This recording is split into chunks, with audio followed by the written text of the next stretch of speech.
কাছে দেখা হলো, তর্কে নেমে গেল, ওদের সাথে তর্কে নেমে গেল।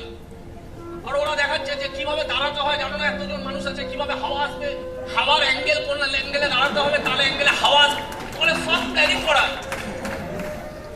সব প্ল্যানিং করা। বেশি বাড়তি কথা বললে লাস্টে একটাই ডায়লগ, তুমি আমাকে বোঝাবে।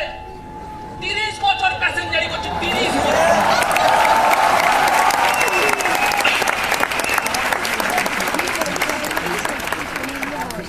কাকু 30 বছর, কাকু ছেলে থেকে কাকু হয়ে গেছে। কাকু বলছে 30 বছর ডেইলি প্যাসেঞ্জারি করে, ডেইলি।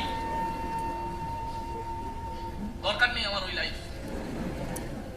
ওই ট্রেনে করে জার্নি করে বুঝে গেছিলাম স্মার্ট ভ্যালু কেন করতে হবে। কেন? কারণ যাতে হয় আমাকে এরকম না হতে হয়। স্মার্ট ভ্যালু করার বড় কারণ কি? স্মার্ট ভ্যালু করার বড় কারণ এদের মতো যেন না হতে হয়, ব্যাস। আজকে কত বছর যে ট্রেনে উঠিনি ঠিক নেই। আজকে যদি ট্রেনে উঠি ওটা একটা অ্যাডভেঞ্চার।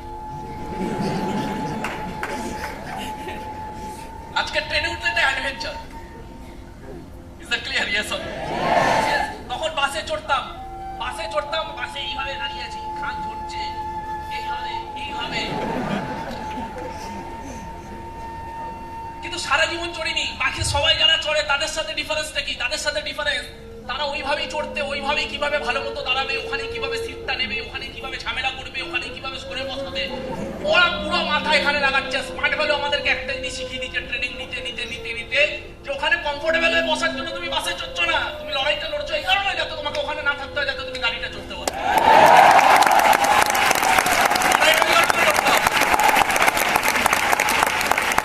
ট্রেনে হাওয়া খাওয়ার জন্য তুমি উঠছো না, তুমি ট্রেনে এই কারণে উঠছো যাতে তুমি এখানে 2-3 বছর, 4 বছর, 5 বছর ঘুরতে পারো, 5 বছর পরে সুজিতের মতো একটা গাড়ি নিয়ে স্মার্ট ভ্যালুতে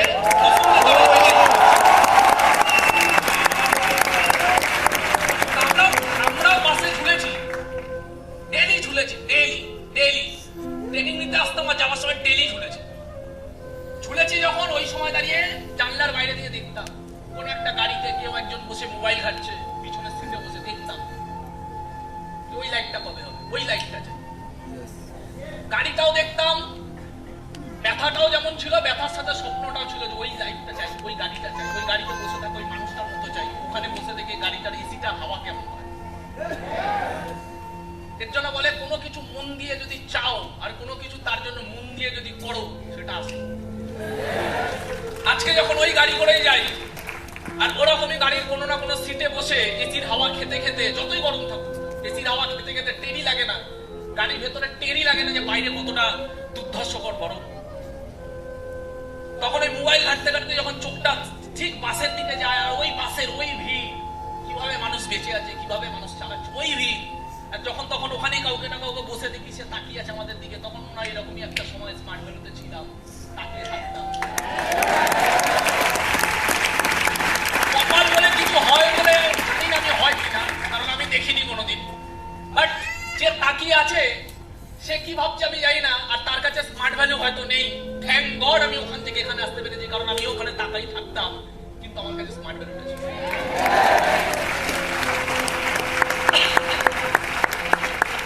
কিন্তু সব কিছু একদিকে হয়ে যায়, এই সব কিছু একদিকে হয়ে যায় যখন চলে আসে ডাউট। সব কিছু একদিকে যখন চলে আসে ডাউট, সব কিছু ভ্যালুলেস হয়ে যায়, সব সত্যগুলো ঢেকে যায় যখন ডাউট চলে আসে।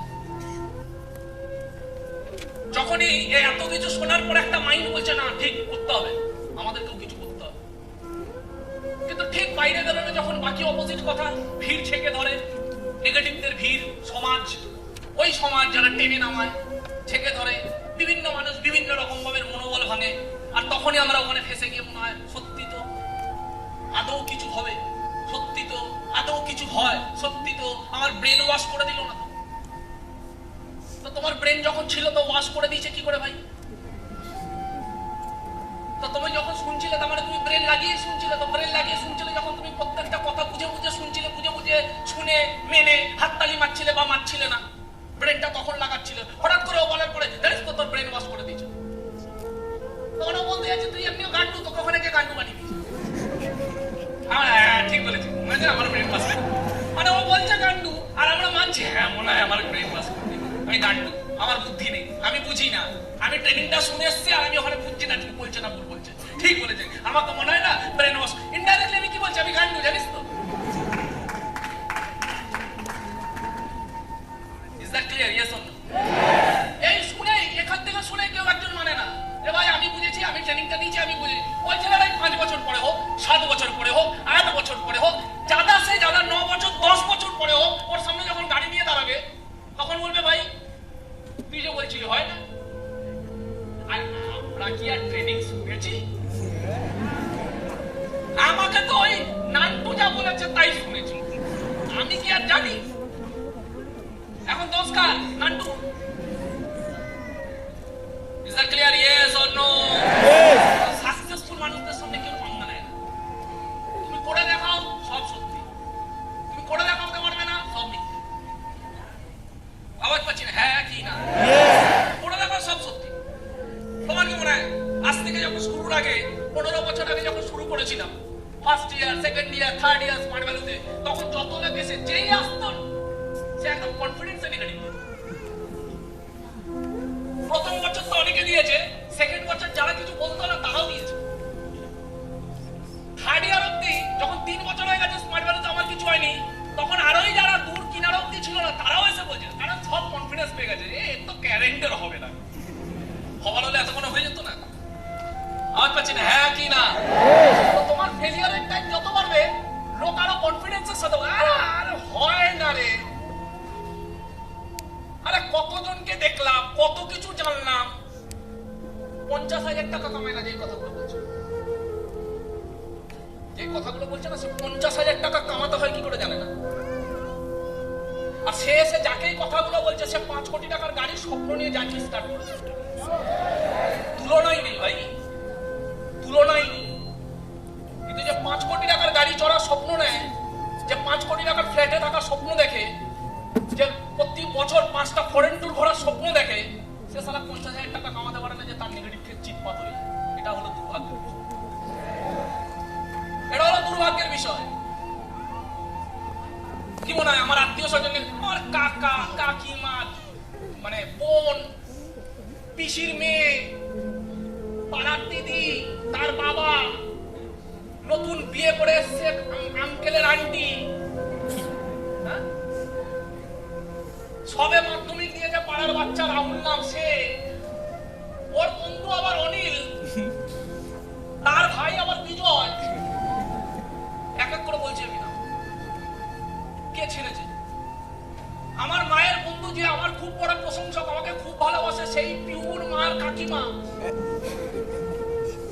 হ্যাঁ কে ছেড়েছে? সোনিয়াদির নতুন বয়ফ্রেন্ড রাহুল, তারা কেউ ছাড়েনি,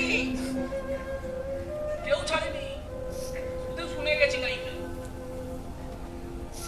পর মরে যাওয়ার পরে খালি দোকানে এইভাবে বসে থাকে একটা দিদা, তার কাছে প্রপার 2 ঘন্টা আছে কিনা সন্দেহ। আওয়াজ পাচ্ছি না? হ্যাঁ কি না? প্রপার 2 ঘন্টা আছে কিনা গ্যারেন্টি নেই, দোকানে এইভাবে বসে থাকে। সেও যখন আমি ড্রেস কোড পরে ট্রেনিং এ যেতাম, কিরে কি করিস, প্রতি 3 দিন পরে তার এই কোশ্চেন, কিরে কি করিস, প্রতি 3 দিন পরে তার এই কোশ্চেন, কিরে এবার কিছু কর, কিরে বাবার দিকে দেখ। শুনতে হবে, কিছু করতে গেলে শুনতে হবে। সহ্য করতে পারছো না, ধীরে মিশে যাও ওদের সাথে, ঠাকুমার কাছে গিয়ে বসে যাও, চলে যাও ওদের কাছে, ওরা বাঁচিয়ে দেবে তোমাকে, ওরা তোমার ক্যারিয়ার বানিয়ে দেবে, চলে যাও। তোমার কি মনে হয় আজকে কতজন আসে নেগেটিভ মারতে?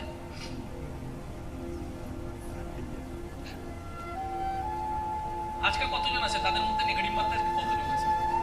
আচ্ছা ওরা কি এবার নেগেটিভ মারবে আমাকে? তবে যাদের যাদের নাম বললাম না, বলতে নেই, তাদের মধ্যে অ্যাটলিস্ট 50% লোক আজকে আমার কাছে টাকা ধার চাইতে আসবে। 50% অ্যাটলিস্ট তাদের মধ্যে আমার কাছে টাকা ধার চাইতে আসবে। 30% তো এরকম আছে যারা আমার সাকসেসের পরে কানেকশনই বন্ধ করে দিয়েছে হিংসায়। আর বাকি এরকম 20-30% আছে যারা আজকে আমার বাড়িতে এসে বলে, আরে আমি জানতাম তোর মাকে আমি বলেই ছিলাম তুই ঠিক কিছু করবি।